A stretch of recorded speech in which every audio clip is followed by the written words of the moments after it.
या जगामध्ये कुणालाही करणी करता येत नाही, जादूटोणा करता येत नाही, मंत्रतंत्र करता येत नाही, वस्तुस्थिती आहे आणि त्याच्याच आधारावर जादूटोणा विरोधी कायदा तयार झालेला आहे. वीरेंद्र कृष्ण महाराज हे बंधू आहेत, लोकांना ठरवत आहेत, लोकांच्या अंधश्रद्धांचा फायदा घेऊन त्यांना लुबाडत आहेत, त्यांची फसवणूक करत आहेत. त्यांना घेऊन हिंडणारे BJPचे आणि आजच्या सरकारमधले लोक हे तेवढेच त्या फसवणुकीचे भागीदार आहेत. लोकांना फसवण्यामध्येच त्यांना रस आहे. धीरेंद्र कृष्ण महाराज त्यांचा दिव्य दरबार आयोजित करून लोकांना फसवतात, ठगवतात, असं मी जाहीररित्या बोलत आलेलो आहे. पुन्हा ते बोलतो आहे. ते लोकांच्या अंधश्रद्धा वाढवतात, लोकांना सांगतात की तुम्हाला भूत लागलेला आहे, तुम्हाला जादूटोणा केलेला आहे, तुम्हाला करणी केलेली आहे. या पद्धतीच्या अनेक गोष्टी ते आपल्या दिव्य दरबार या कार्यक्रमामध्ये सांगत असतात. ते कुटुंबामध्ये भांडणं सुद्धा लावतात. व्यक्तीला सांगतात की तुझ्या जीवनामध्ये हा प्रॉब्लेम निर्माण झालेला आहे, तू आजारी आहेस, तुला हा रोग झालेला आहे, त्याचं कारण अमुकाने तुला करणी केली आहे, तुझ्या काकीने करणी केली आहे, तुझ्या अमुकाने करणी केलेली आहे. या जगामध्ये कुणालाही करणी करता येत नाही, जादूटोणा करता येत नाही, मंत्रतंत्र करता येत नाही, वस्तुस्थिती आहे आणि त्याच्याच आधारावर जादूटोणा विरोधी कायदा तयार झालेला आहे.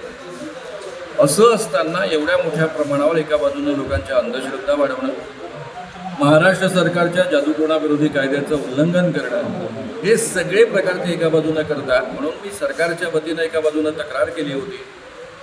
त्या तक्रारीची महाराष्ट्र सरकारच्या पोलिसांनी आणि गृहमंत्र्यांनी आणि त्यावेळेसच्या उपमुख्यमंत्र्यांनी दखल घेतली नाही, FIR दाखल केला नाही. उलट त्या धीरेंद्र कृष्ण महाराजांना महाराष्ट्रभर पुढे हिंडवलं.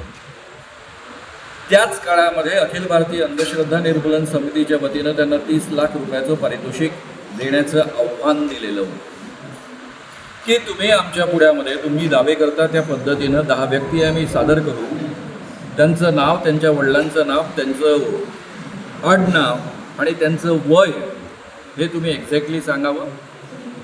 त्याशिवाय त्यांचा मोबाईल नंबर सांगावा.